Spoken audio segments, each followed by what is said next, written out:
Alors, comment ça s'est passé ce show, Laetitia?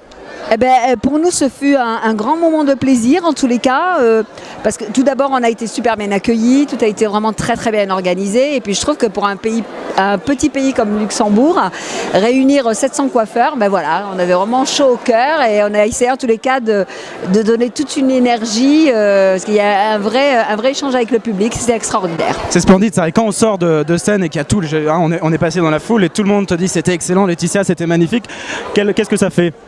Ben, ça fait chaud au cœur parce qu'on se dit qu'on est venu raconter une histoire et que cette histoire, eh bien, on est venu faire passer des émotions et ces émotions, eh bien, les gens les ont vraiment bien ressenties. Voilà, ça a été un vrai échange et vous savez quand on est sur scène, en fait, il y a un vrai, il y a un lien qui se crée. Ce lien il n'y a que l'émotion qui peut créer quelque part ce lien avec le public. Et là, je dois dire qu'au Luxembourg, ce soir, j'ai senti en tous les cas qu'il y avait une vraie connexion avec le public.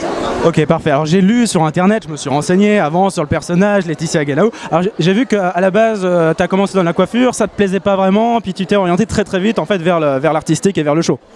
En fait, c'est vrai que j'ai fait que 9 ans de salon. Et c'est pas que la coiffure me plaisait pas, j'adore, d'ailleurs aujourd'hui je dirais que le contact avec les clientes me manque, hein.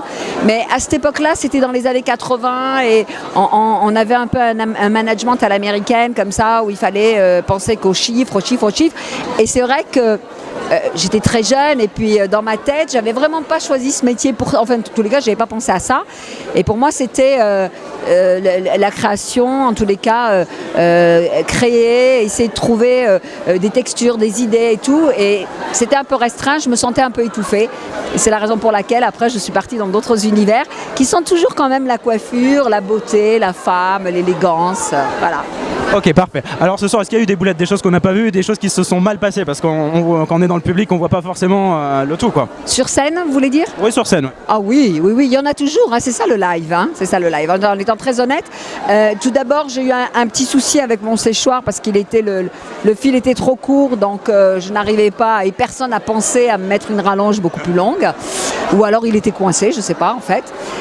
Il y a eu ça, puis il y a eu le fait que je n'entendais pas bien la musique, parce que dans ces cas-là, on apprend la musique par cœur et j'ai un timing et je ne peux pas dépasser ce timing. J'avais 7 minutes pour la première partie, 11 minutes pour la deuxième partie et il est vrai que vous pouvez mettre en l'air toute une mise en scène parce qu'il y a une chorégraphie qui est bien minutée à la seconde près et sur scène, comme j'ai une oreillette, j'ai déjà juste une oreille qui est libre si vous voulez pas entendre le son.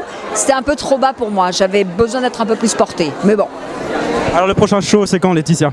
Ben, le prochain, c'est la Haute Coiffure Française à Paris, le 16 septembre, voilà, où on attend 2000 personnes qui viennent du monde entier voilà, pour venir découvrir la nouvelle collection de la Haute Coiffure Française. Eh ben à très bientôt alors. À très bientôt.